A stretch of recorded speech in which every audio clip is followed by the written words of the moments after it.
All right, guys, today we're going to look at a concept in math you're going to see a lot called like terms.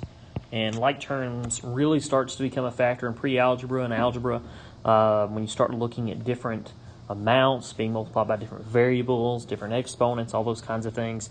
And like terms becomes huge because as you're solving equations, as you're graphing and doing different things and looking at different expressions, you're going to see a lot of different terms and hopefully be able to combine some of those in the right ways.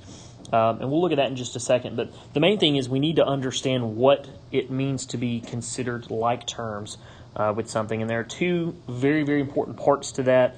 In order to be considered like terms, things must have the same variable and they must have the same exponent.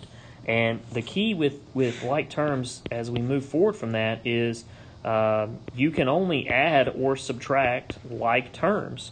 You cannot combine in any way unlike terms. And so you can only add or subtract them if they are like terms. Now, we'll see later on in another video, you can multiply unlike terms, you can divide unlike terms, but you can only add or subtract like terms. And so looking at the page I've got up here, I've got several different ideas. And this is what I mean by terms. Terms are just kind of like expressions of different values. And so you can see I've got several here. And so kind of looking around at these that are scattered on this page, kind of looking at some like terms, some examples of those. 4x cubed and negative x cubed would be considered like terms. And you could combine those because they have the same variable, which is x, and they have the same exponent, which is 3. Another example on the page here, we've got 3x squared and negative 5x squared. And again, you could combine those. You would get negative 2x squared. And again, same variable with x, same exponent with 2. And then there's one other set here of like terms that we've got. We've got negative 2z and 7z, and you could combine those and get 5z. And so those are all different sets of like terms, and so you could add or subtract them. 2y squared are not like terms. They have the same variable, but they have different exponents.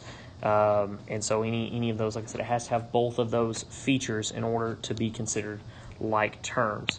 And so looking at what that looks like with like terms and how you can combine those, kind of an example expression, if you will, 3x squared plus 6x minus 2x squared plus 7x minus 3. Okay, and so this is an expression you could work and simplify using this concept of like terms. And so what you want to do is going through this to simplify, you want to identify those like terms. So 3x squared minus 2x squared, those are like terms. And so you would say 3x squared minus 2x squared, that leaves you with 1x squared. Okay, and then another set of like terms you have are 6x and 7x. And if you were to go 6x plus 7x, you would get 13x. And then you have a minus 3, which has no other like terms with it. So this would be the simplified version of this same expression.